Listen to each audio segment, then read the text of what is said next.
Hey guys, welcome into another episode of 410 Sports Talk. James Haskell here, along with my co-host Glenn Martin.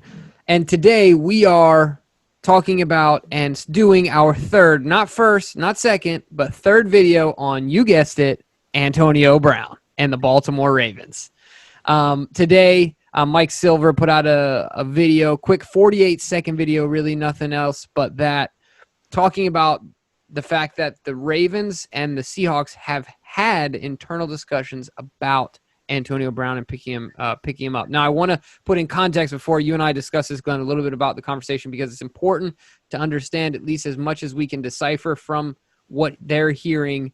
And a couple things to keep in mind. One, he said that both teams are under the impression that they're assuming there will be a suspension. So that if they bring him in, it would be a late season addition. It reminds me of when the Seahawks, didn't they do a very similar thing when Josh Gordon left the Patriots? They brought Josh Gordon in this year, right? Very, very quickly. Right. So it made me think of that. They're experienced in bringing guys mid-season, end of season. Exactly. And so the other thing I want to mention too is he said that the Seahawks have had internal discussions, and the Ravens have had internal discussions or have inquired in the past.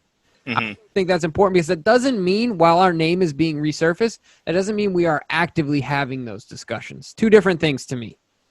Right. So anyway.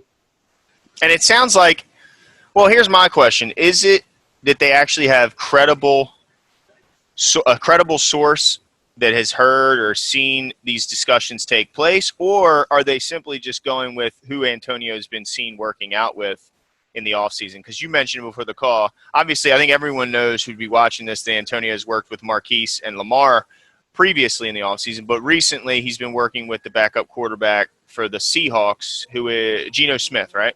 Yep.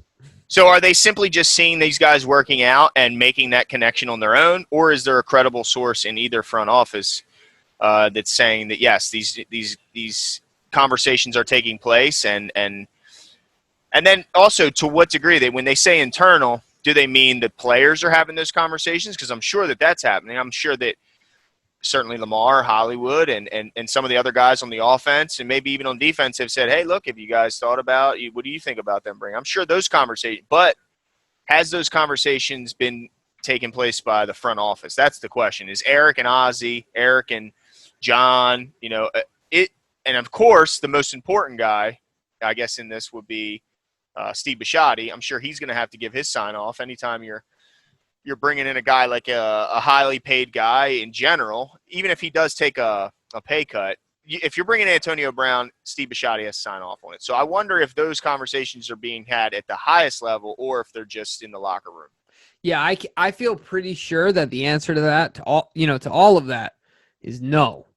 I think that when he said they've inquired in the past, I think that they have had a discussion. However, I think that barring multiple injuries potentially, I don't think that they would reconsider it. That's just my gut feeling. Look, I don't have an inside track to the Ravens front office, but if I had to bet, I think it's a lot of speculation, and he's a hot button, right? He's lightning in a bottle. So anytime something happens, people want to talk about it. But something that you mentioned before the call, Glenn, that I kind of want you to discuss is, look, one thing that's really important that I know a lot of people want him to have a second chance and things like that. And it's not that I'm against, I don't think either of us are against giving him a second chance in the league or a third chance or whatever it is. He's obviously an incredible talent. I just don't know if he's going to be happy here in Baltimore. While his cousin is Marquise Brown, talk to us about some statistics for Antonio Brown in comparison to like what we do as an offense. Yeah, absolutely. So Antonio Brown is accustomed to being in an offense in which he is heavily targeted. And so I'm going to read you some just of his target totals each year, starting with the year of 2011, when he really started his rise to crazy fame and success with the Pittsburgh Steelers. So in 2011, he had 123 targets. In 12, he had 105. In 13, he had 165, then 182, then 195 targets in 2015, then 155, then 162, then 168 targets. Our leading target targeted receiver last year was Marquise Brown with just 71 targets. And our leading target getter overall for our team was Mark Andrews with just 98 targets. And let me just say this. What the good news is what you would be getting from Antonio Brown, despite the fact that he missed almost all of last season, played in a few games, played, I think, just one game. Was it just one game with the Patriots? Yep. Despite the fact that he missed virtually all of last season, he still has more receptions with 690 than any other player over the last 7 seasons. Gosh. So, with that being said, so if you did get him on the field, you're getting a potentially game-changing talent. Like, he's incredibly talented. But even in the years where he was getting 168 and 162 targets, he was unhappy with the amount of targets he was receiving. He thought he should be getting more targets than 195 targets in one season, and he still wanted more. So how could anyone expect that no matter how late in his career it is, that he would ever be happy with potentially getting 70 targets in a season? Which would be our top 2 easy. Yeah. So I just don't think he would be happy. And what do we get when we get an unhappy Antonio Brown? We get the off-the-field antics. We get the social media rants, the posts that are bashing. We get the temper tantrums on the sideline that are clearly visible to not just the fans, but his teammates, which anyone who's played a team sport knows how that can affect a locker room, especially when you look at a guy who's maybe the third receiver in a Miles Boykin who had, 22 targets all of last season? Yeah. Antonio Brown's had that in a game. So, I mean, it's just I don't think we can stress the fact that they can say if one guy can be that detrimental to your locker room, then how strong was your locker room? And one guy, one big, major, loud voice can be very detrimental. I mean, there's no doubt. So I just don't think he'd be happy here, even with his cousin being there and one of his maybe I don't know how friendly he is with Lamar, but even if he has a certain amount of friends on the team, I just can't see him being happy with potentially getting 70 targets and being asked to block a whole lot more than catch a ball. Right. No, and I think the other thing to take into consideration is the value that he would have. Obviously a very valuable player, playing at a very valuable position.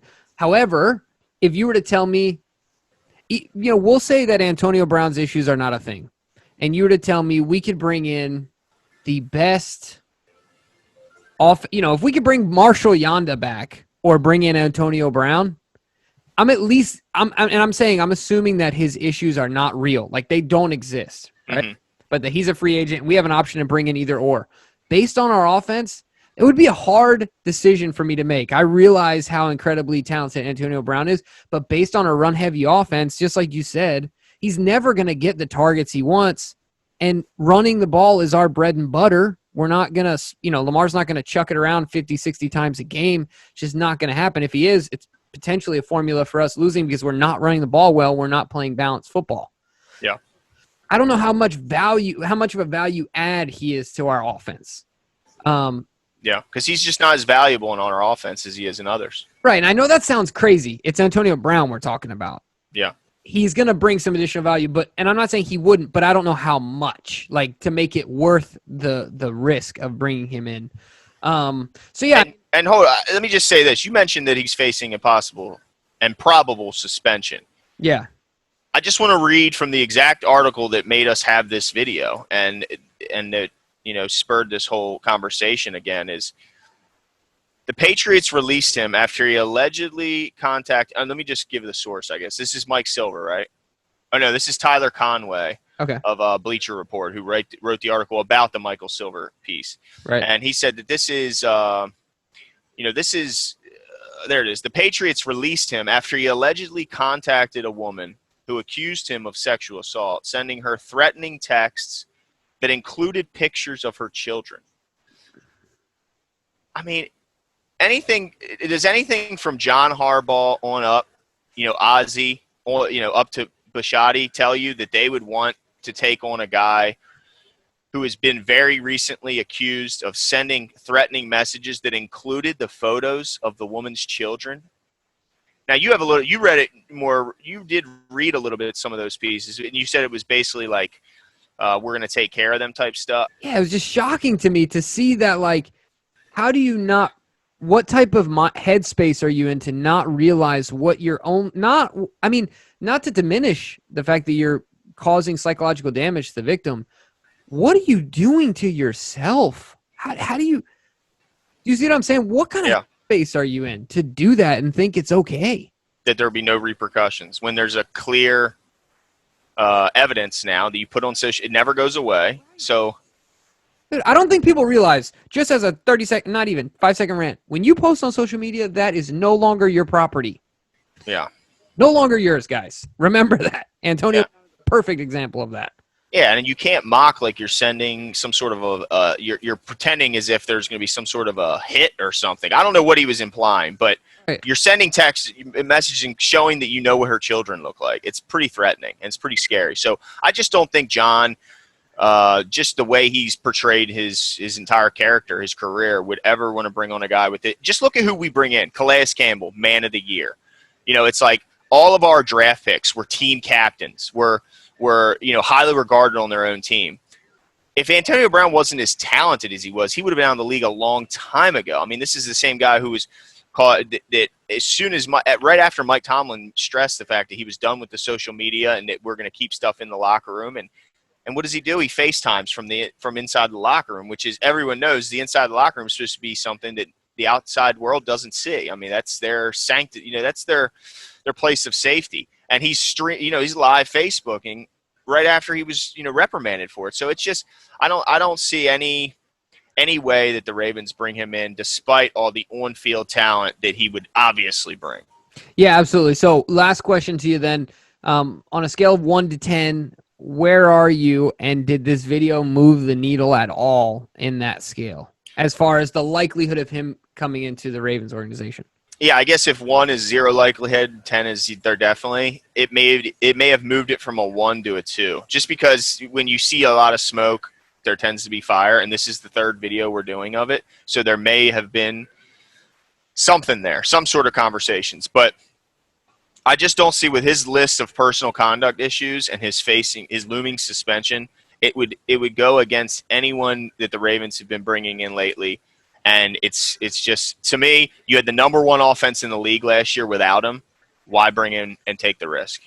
Right. No, I'm with you 100%. I think I'm a little higher than you. One thing I want to stress is I feel like we've kept a constant stance. I feel like mine has actually leaned a little bit more. You've been more consistent than I were. I thought it was a much higher likelihood, and you've kind of convinced me otherwise of that based on some of the things you've mentioned. More than anything, football fit. I know that other things are important, but there needs to be a football fit.